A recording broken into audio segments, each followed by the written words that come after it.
2026 সালের বিপিএল অনিশ্চিত কিংবা বিপিএলটা আসলে হচ্ছে না। যদি এমন হয় সেটা কি তামিম ইকবালের বোর্ডের জন্য সুখকর কোনো বার্তা, নাকি তামিম ইকবালের বোর্ডের ব্যর্থতা হিসেবেই দেখা হবে? আপনাদের কাছেই জানতে চাওয়া। এই যে বাংলাদেশে বিপিএলটা হচ্ছে, শুরু থেকেই হাতে গোনা কয়েকটা আসর বাদ দিলে বিপিএল নিয়ে আমরা আসলে কি পেয়েছি? স্পট কিংবা ম্যাচ ফিক্সিং কেলেঙ্কারি, আর্থিক অনিয়ম, প্লেয়াররা টাকা পায় না, বিপিএলের ফ্র্যাঞ্চাইজি শেষ মুহূর্তে নিজেদের নাম উজ্জ্বল করে, ক্রিকেট বোর্ড টাকা দিয়ে সেই ফ্র্যাঞ্চাইজি চালায়। সর্বোপরি বিপিএল নিয়ে বিশ্ব ক্রিকেট দরবারে বাংলাদেশের নেতিবাচক যে ভাবমূর্তি ক্রিকেট সম্পৃক্ততার হিসেবে, সেটাই কি বেশি হয়েছে না? ওরকম পরিস্থিতি যদি আবারও তৈরি হয়, সেই বিপিএল করে আইডিয়ালি কোনো লাভ কি আছে? ভালো ফ্র্যাঞ্চাইজি কিংবা যারা সত্যিকার অর্থে বিপিএলটাকে ভালোভাবে চালাবেন এমন ফ্র্যাঞ্চাইজি যদি পাওয়া না যায়, জোর করে তামিম ইকবালের বোর্ড বিপিএলটা মাঠে আয়োজন করতে চাচ্ছে না, তারা যদি এই সিদ্ধান্ত নেয়, অবশ্যই এই সিদ্ধান্তকে সাধুবাদ জানানো উচিত। বাংলায় খুব প্রচলিত একটা কথা আছে, আমরা সবাই জানি, দুষ্টু গরুর চাইতে শূন্য গোয়াল ভালো। বিপিএলের এই বিভিন্ন প্রশ্নবিদ্ধ যে ফ্র্যাঞ্চাইজিগুলো আসে, তাদের আন্ডারে বিপিএলটা চালিয়ে দুর্নামের ভাগিদার হওয়ার, কেলেঙ্কারিতে জড়ানোর, বিশ্ব ক্রিকেটে বাংলাদেশের ভাবমূর্তি ধুলোয় মিশিয়ে দেওয়ার মতো বিপিএল আয়োজন একদম মিনিংলেস। সবশেষ দুটো বিপিএলও যদি আমরা দেখি, সাবেক দুই সভাপতি ফারুক আহমেদ এবং আমিনুল ইসলাম বুলবুল, দুটোতেই ম্যাচ এবং spot fixing, specifically spot fixing কেলেঙ্কারি, সেগুলোর তদন্ত কমিটি যদিও রিপোর্ট এখনও পায়নি বা পাওয়া যায়নি, 2024-এরটার কথা বলছি। সবশেষ বিপিএলও শেষ মুহূর্তে একটা ফ্র্যাঞ্চাইজি নাম উজ্জ্বল করলো, ফ্র্যাঞ্চাইজি মালিককে আটকে রাখা হলো হোটেলে।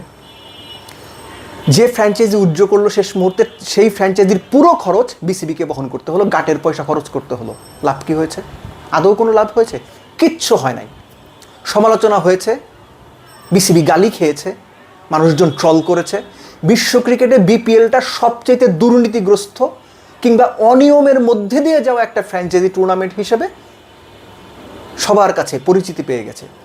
এত নেতিবাচক ভাবমূর্তি নিয়ে একটা টুর্নামেন্ট আয়োজন করা কোনো মানে হয় না, কোনোই মানে হয় না। এজন্যই বলছি যে বিসিবি যদি সিদ্ধান্ত নেয় ভালো ফ্র্যাঞ্চাইজি পাওয়া যাচ্ছে না, তাহলে বিপিএল না চালানোটাই সবচাইতে ভালো এবং যৌক্তিক সিদ্ধান্ত।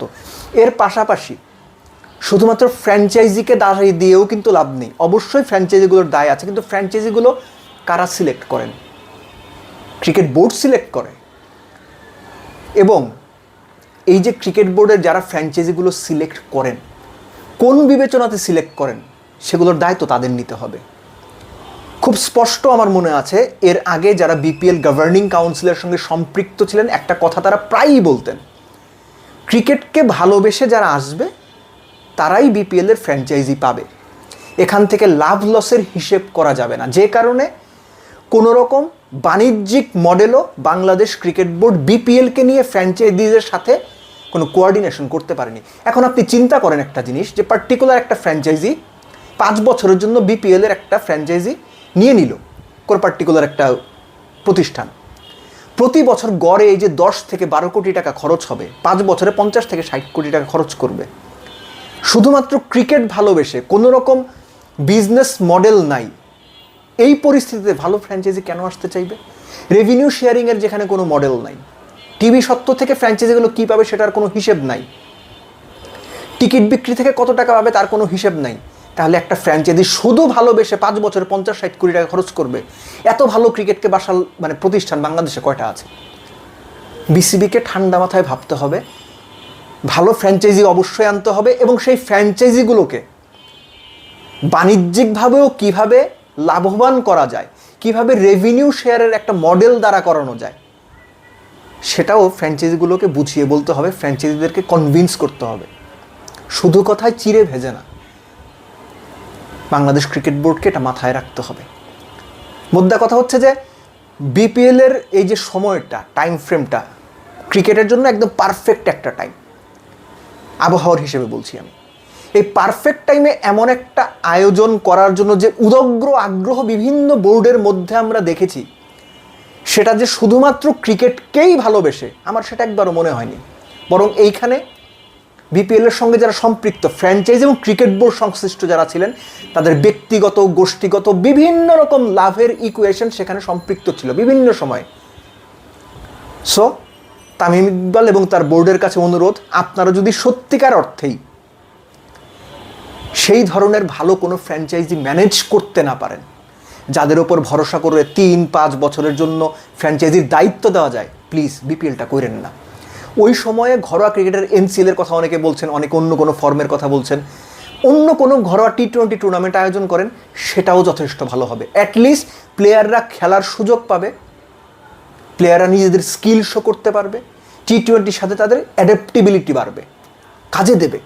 কিন্তু শুধুমাত্র নামকাও আসতে কনসার্ট করে, আতশবাজি ফুটিয়ে, বেলুন উড়িয়ে, নামকাও আসতে এই ধরনের প্রশ্নবিদ্ধ বিপিএল করা, যেখানে ফ্র্যাঞ্চাইজির উদ্দেশ্যই থাকবে অসৎ, যেখানে বিসিবির ভেতরের অনেকের উদ্দেশ্যই থাকবে সেখান থেকে লাভবান হওয়া, এই ধরনের পরিস্থিতিতে বিপিএল না করাটাই বুদ্ধিমানের কাজ। তাতে অ্যাটলিস্ট সুনাম না কুড়ালেও তামিম ইকবালের বোর্ড দুর্নাম কুড়াবে না। এই কারণে বিপিএলটা যদি না হয়, আমার মনে হয় সবারই সেটা মেনে নেওয়া উচিত এবং সাপোর্ট করা উচিত। কেননা ওই যে সেই পুরনো কথা, যে দুষ্টু গরুর চাইতে শূন্য গোয়াল যেমন ভালো, ঠিক একইভাবে প্রশ্নবিদ্ধ, সমালোচিত, ফিক্সিংয়ে পরিপূর্ণ, টাকা পয়সার লেনদেন নিয়ে সমস্যায় জর্জরিত বিপিএল করার চাইতে ভাই বিপিএল না করাই সবচেয়ে ভালো সিদ্ধান্ত হবে।